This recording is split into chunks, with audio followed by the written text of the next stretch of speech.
Be'ez Hashem Yisbarach, we begin today a new Perek, the 9th Perek of Masech Kesubos, HaKesubos L'Ishtay. So this Perek begins also the halachas that relate to the Nichse Malug that a wife brings into the marriage. The halacha of Nichse Malug in general is that the husband can use the paytas of these properties. If his wife passes away, then he inherits it. And also, when she's alive, she doesn't have the right to sell them to anybody. So not to take away the ability of the husband to eat these paytas. Those are basically the three privileges that a husband has in these properties that his wife brought into the marriage, which are not written into the Kesubah. So here the Mishnah starts, HaKesubos L'Ishtay, a person writes to his wife, Din udvarim ein li b'nechasecha. I have no connection, I have no rights in your properties. Nevertheless, he's still allowed to eat the fruits of the property in her lifetime.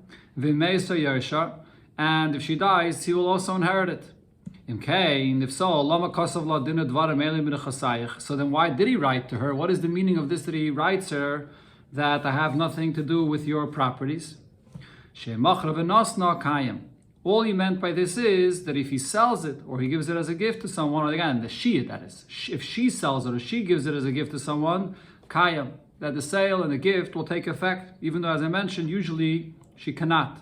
So the din udvarim, that he said he has no rights in her properties, is only regarding this. The Gemara will explain why it's only regarding this and not anything else. Now, kosav law, if he writes to his wife, din udvarim ein li b'nechasayich, I have no rights to your properties. And then he added, Ube and also on the produce of the properties. So because he added this, so you can't eat any of the fruits of the properties in her lifetime. But if she passes away, he still will inherit these properties from her. Rabbi Yehuda says, the husband could continue eating the produce of the produce, which would mean if you take the produce of the property and you sell it and you buy another piece of land and then there's the produce of that property, until he writes to her and he specifies this, din udvarim ein li b'nechasayich, I have no rights in your properties, ube periseyan, and the produce, ube periseyan, and the produce of the produce, ad olam, and he adds also forever. Kosav law, if he writes to her, din udvarim ein li b'nechasayich, I have no rights in your properties, ubeperiseyen, and not in the produce, not in the produce of the produce, b'chayecha, in your lifetime, ubemoisach, and when you pass away. So if he specifies all this, so then ein eichel peres b'chayecha, he can't eat any of the fruits in her lifetime. Ve'meisa ein yarsha, and also if she passes away, he will not inherit her. He will not inherit these properties. Rab Gamliel argues and says, even if he writes all of these details, nevertheless, if she passed away, Yershena, the husband, he will inherit his wife. By writing that he will not inherit this, he is making a condition against what the Torah says, that a husband inherits his wife. Anyone that makes a condition on what Torah already gave him, the rights to have, the condition is completely nullified. So Rashi here brings the source that basically we see Rab Shimon Gamliel's chiddush is that the halacha of a husband inheriting his wife is not a takana midrabanan, but it's a yerusha min Torah. And Rashi brings a pasuk it learned out from the she'eri akar v'elav mishpachta v'yara shoisa, that the Gemara Baba Basra darshans l'she'eroi refers to a person's wife, that the husband will yarshin his wife. Sagt the Gemara, Tani Rab Chiya learned in the Mishnah, ha'omer le'ishtay. When a person tells his wife, din udvarim ein li b'nechasayich. So even though in our Mishnah it said HaKesef, but it's not only if he writes, even if he tells this to her, the halacha will be the same. Now the Gemara asks on the first din of the Mishnah, where he says, din udvarim ein li b'nechasayich. So the Mishnah says he could still eat the fruits of the property, the produce. He would still inherit her. It's only that if she goes and sells it, the sale will not take effect. When he writes her this, the Gemara first actually will address the whole idea of saying din udvarim ein li b'nechasayich. How does this even help? This expression, this language of din udvarim ein li, that have no rights in your properties, how does that even work? But we learned in the Braise, a person that says to his friend, I have no rights in this property. So what this is talking about over here is when you have, for example, partners, and one says to his friend, uses this expression, we're partners in this property. Now he says to him, I have nothing to do, no rights in this property. I have no occupation here. My hand is removed from it. What he said is pointless, worthless. These are not expressions that take away in any way his ownership of the property. So why shouldn't we say the same thing here in the Mishnah? If a husband tells his wife that I have no din dvarim, using a same expression as this Braise here, for his wife's properties that he has a right to, how does that have any power to take effect? So they explain in the yeshiva of Rabbi Yanai, he writes this to her, or he tells this to her, before the full marriage, when they're still in the stage of edison. So before he gets the full rights, and then he says that I will not be getting in the future, but when I will marry you, then I will not be getting these rights. So if you say it at that point, it takes effect. Based on what Rav Kahana said, person gets an inheritance from another place. Right, so this is not a nachla that he inherits from his parents, because that's a Yerushim and Atayra, and it's his automatically right away. But over here we're talking, for example, like we're speaking about over here, a person inherits something from his wife, and that only comes after full marriage. And Chachamim were misakin this. Chachamim instituted that he gets this from his wife. So here, a person can say, Adam masna lesh lo yirshana. A person can make a condition before the fact that he does not want to inherit this. What's the reason for this? Look at the Rava. Based on what the Rava said, Amar Rava, ha'emer hi efshi b'takanas Chachamim kagain zu shainin lei. If a person says, I'm not interested in what Chachamim instituted, like an example like this, not always, but an example like this, where it's for your benefit, then when you say I'm not interested in it, that takes effect. So Maika Gainzu, what does it mean, this type of Takanas Chachamim? Like Rav Huna said, Amarav in the name of Rav. Rav Huna said in the name of Rav, a wife could say to her husband, Eini nizainis, I do not need to be fed from you, Ve'eni yaisa, and I will not work, and my income will not go to you. So this Takanas Chachamim that she gets fed from her husband was made for her benefit. So if she comes and says that I'm not interested in this Takanas Chachamim, so she can not accept it, because it was made only for her benefit. So Hihachi, on this the Gemara asks, if that's the point there, that the reason why saying Din Udvarim Ein Li B'Nechasayich takes effect, even though usually by a partner when he says this to his friend does not take effect, is because we're speaking over here about a Takanas Chachamim that was for her benefit or for his benefit. If so, Afil Nesuanami.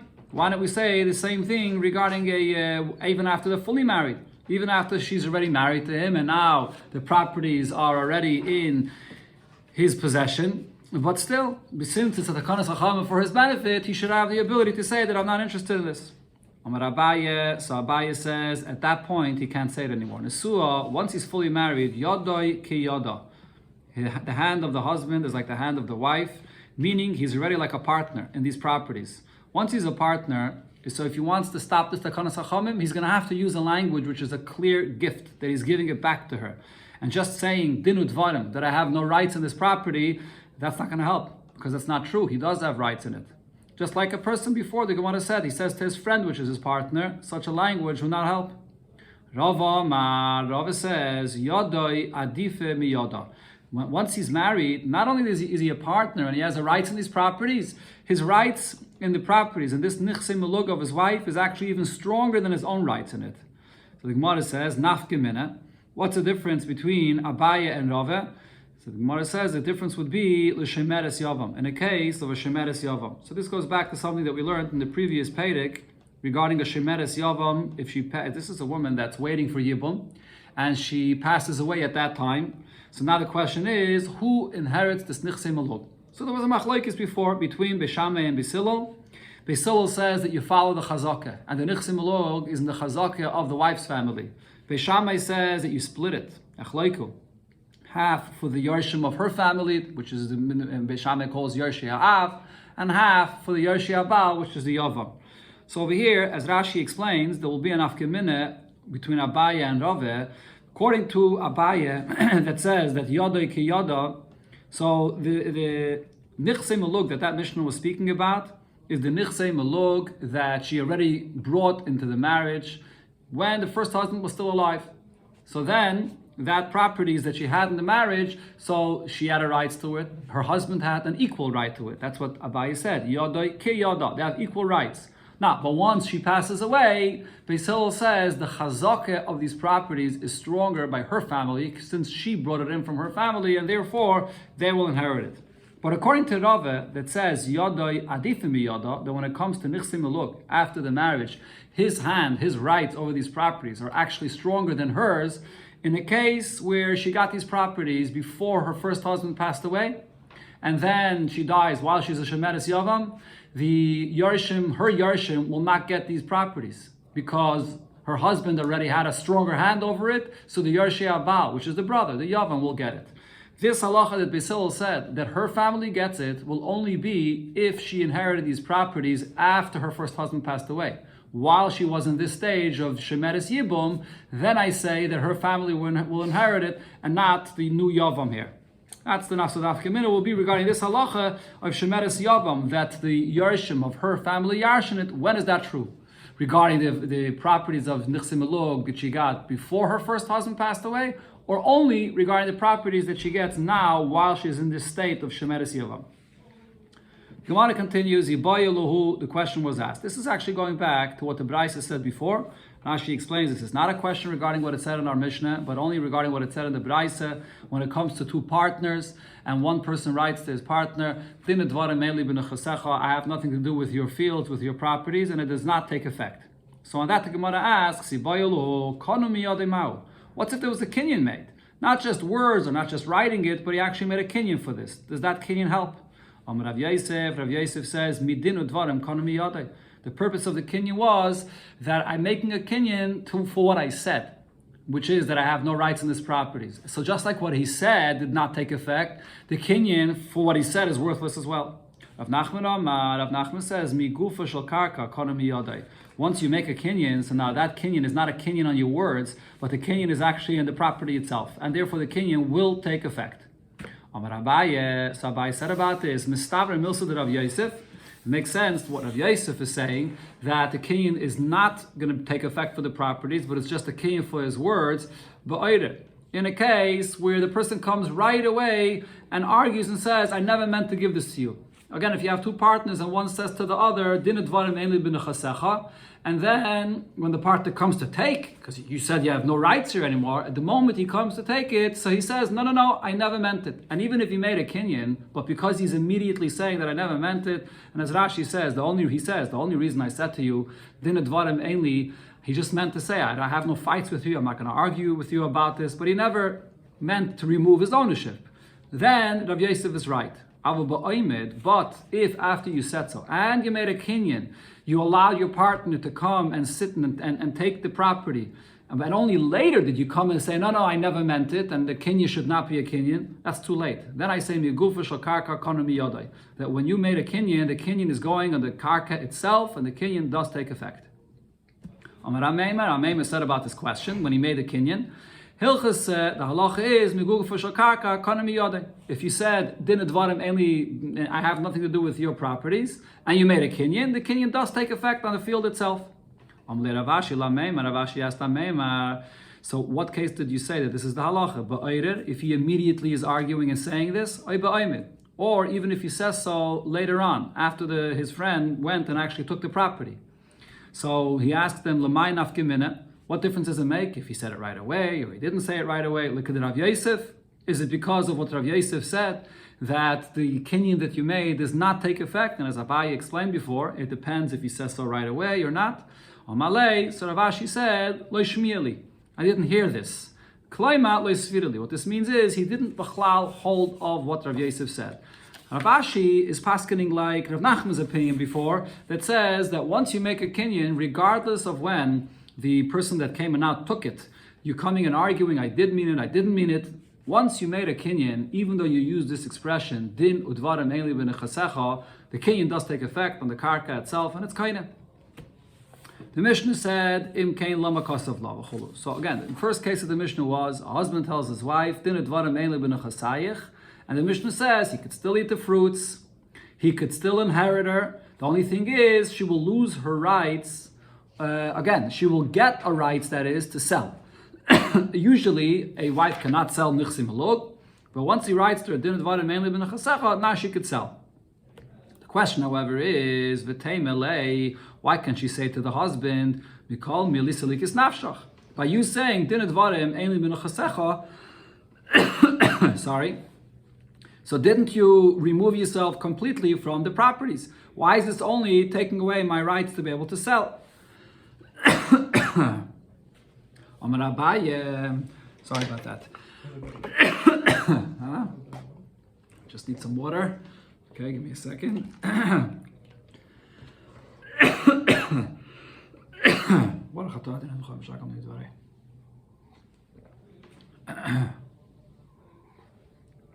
Okay, so Omar Abaye says and explains as follows. The rule is Yad balashtar ala tachtaina. The person that has a shtar in his hands, and the shtar doesn't specify specifically what exactly the rights the shtar is giving him, so you have the lower hand. So therefore over here, what kind of a shtar does the Isha have in her hands? A shtar that says that the husband took away his rights, but it doesn't specify which rights he took away. Did he take away the rights of eating the produce today? Did he take away the rights of inheriting his wife? Did he take away the rights of her being able to sell it? So because it doesn't specify, so he has the lower hand, so therefore we only take away from his wife the rights to sell. But everything else, the husband still gets. How do you know that, you have to take the least, the minimum of what the shtar says, because it doesn't specify, but how do you know that that means to take away her rights from selling them? Maybe it's to take away the husband's rights of eating the fruits. Maybe that's considered to be the minimum. If she can sell them, so that means she's selling the actual karka itself. That seems to be much more of a right. But over here, regarding peiris, so peiris is something that's just the produce for now. Amar Abaye, so Abaye says, actually, for people, the way it works is, butzine tav mikra. People would rather have butzina. Butzina and kra are both the same vegetable. It's a dalas, which may be a squash, according to some. So butzina is the small squash that are available now in the field, and kra is when the squash becomes larger, later on. When you come and tell a person here, you can take squash from my field now, you can take small squash, or you can wait until later and come and take large squash, people are rather take what they have right now than later. So therefore over here, when it comes to the husband as well, the peiris that he has for right now is actually a much bigger right for him. He would rather have this right now. So if there's a shtar that doesn't specify what he's giving up, we're not going to say he's giving this up, because this is something which is much more significant for him to be able to have right now. But the Gemara still asks, maybe when he wrote the shtar, and we have to take the minimum of the shtar, maybe all he meant to say when he says, I have no din advarim in his properties, that I will not inherit it after you pass away. Maybe that's the minimum of the shtar. Amar Abaye says, no, it's not the minimum, because misa shchicha, that a wife should pass away before the husband and he inherits his property, that's more common. So that's a bigger right that he would still want to keep. Mechira lo shchicha, the right that she has to sell, that's not something so common. Usually a wife that gets properties from her family is not interested so quickly in selling them. This is a special Yerusha that she got from her family. So therefore that's considered to be the minimum right that is not even so common for her to do, and that is what the husband gave up when he said, Din dvarim ein li b'nechasecha, and he didn't spell out more than that.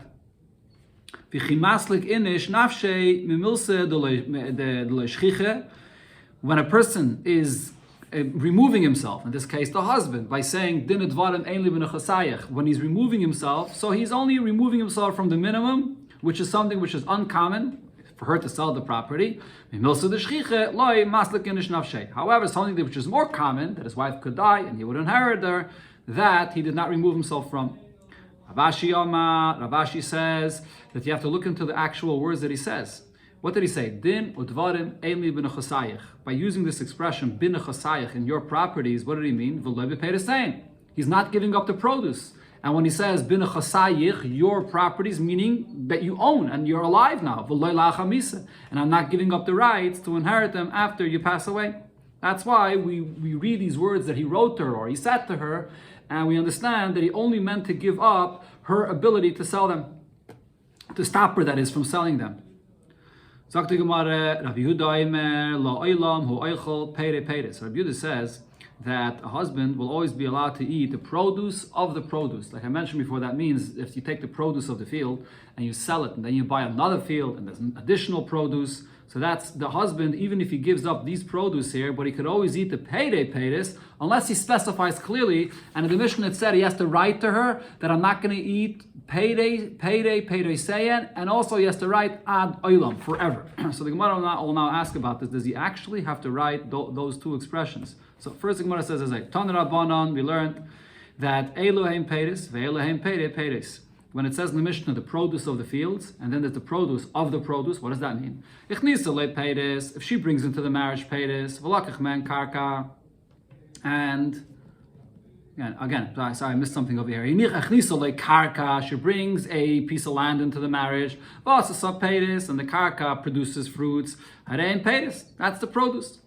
But now you took that produce and you sold it. Karka, and then you bought another karka, and then and that produced produce.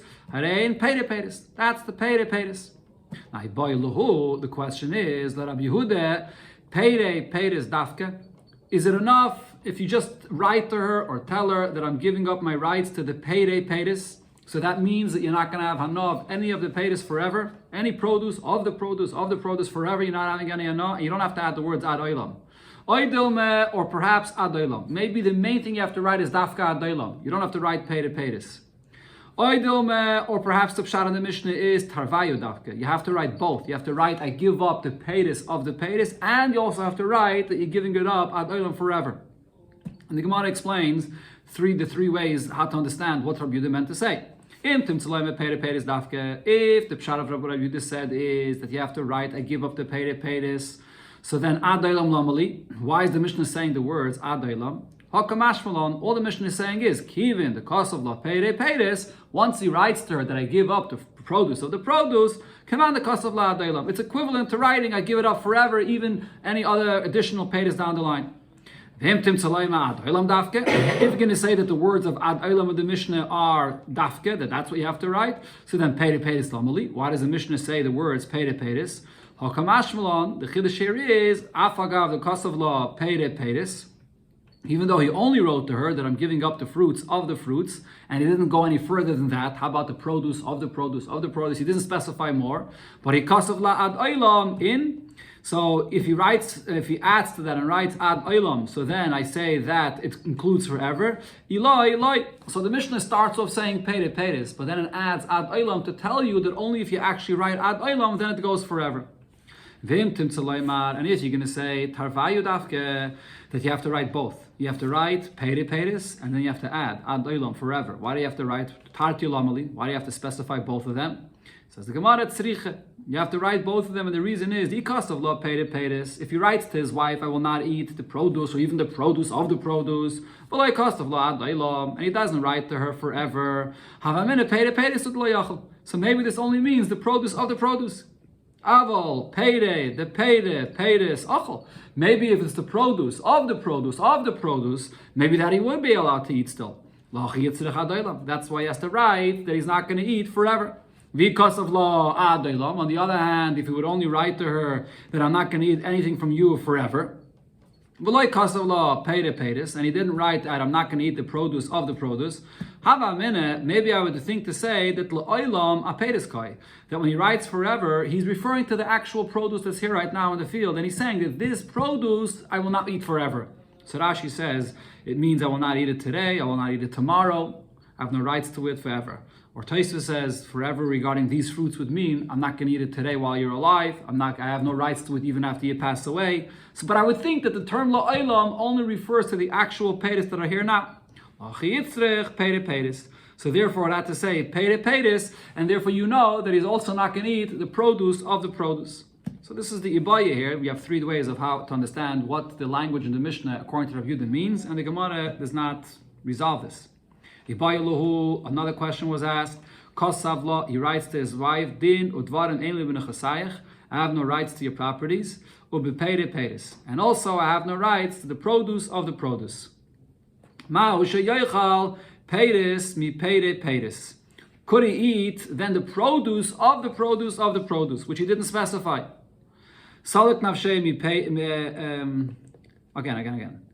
Mao sheyochal peiris mi peiri peiris. Salik nafshei mi peiri.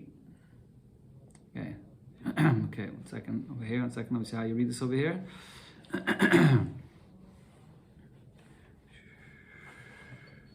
Okay, what's the boy over here? 1 second. Oh, okay. Very good. Okay, let me start. Sorry about that. Let me start again. A person writes to his wife that I will not have anything to do with the properties, and he writes and I have nothing to do with the produce of the produce. Now the question is, could he eat the actual produce that's in the properties? That he didn't spell out. He just says I have no rights to the nechasim, which would maybe mean that he's taking away her right, or he's, again, not taking away, he's granting her the right to sell. Usually she can't sell, but he's granting her the right to sell. And then he says, I'm not going to have any anor from the peiris, only from the produce of the produce. So the question is, so what is with the peiris itself? Maybe the actual produce that's here, he'd never specify that. Do I say, mi peiris salik nafshay, that he only removed himself from eating the produce of the produce, but mi peiris loy salik nafshay, but from the actual produce that's in the field, that he never mentioned. Or I should say, mikol mili salik nafshay, that even though he didn't specify the actual produce that's in the field, he did mean to remove himself completely from everything, even from the peiris that are here. So the Gemara says, Pshita, shouldn't it be obvious that he's removing himself from everything? The Amrit, if you're going to say that he's only removing himself, that he has no rights to the fruits of the fruits, produce of the produce, that but from the actual produce that's in the field now, he never removed himself and he could eat this. But if so, if he's eating up the produce in the field, so from where do you have produce of produce? What's produce of produce? You take the actual produce of the field and you sell it and you buy another field and that produces more fruits. But he ate it all up because he never took away his rights from the fruits itself. So the Gemara doesn't accept this. The Gemara says, and according to your questioning, this that it says in the Mishnah, Rabbi Yehuda says, that the husband has the right to eat the peiris of the peiris unless he actually specifies ad olam, forever, that he's not going to eat, or he specifies peiris. So over here you could ask the same question. Once he eats up the fruits itself, which he did remove himself from, so again, since he ate the peiris itself, because the husband did not remove himself from the actual peiris, so where do you have produce of produce? He never removed himself of the actual peiris itself. Ella, the answer is very simple. But the shaida, he left over some fruits. He can eat it, it's his. He didn't eat it all. He left over some of it, and from it, they bought another field, and then that produced produce of produce. So hachanami b'deshayir. So too regarding this question that we had over here, when a person only says that he's removing himself from the nechasim and is removing himself of the produce, but he never removed himself of the actual produce itself, maybe the produce itself he still is allowed to eat. And if he leaves over, then the produce of the produce that you will buy from that, maybe that only he will not be able to eat. So this also is another shayla that the Gemara does not resolve and remains a question.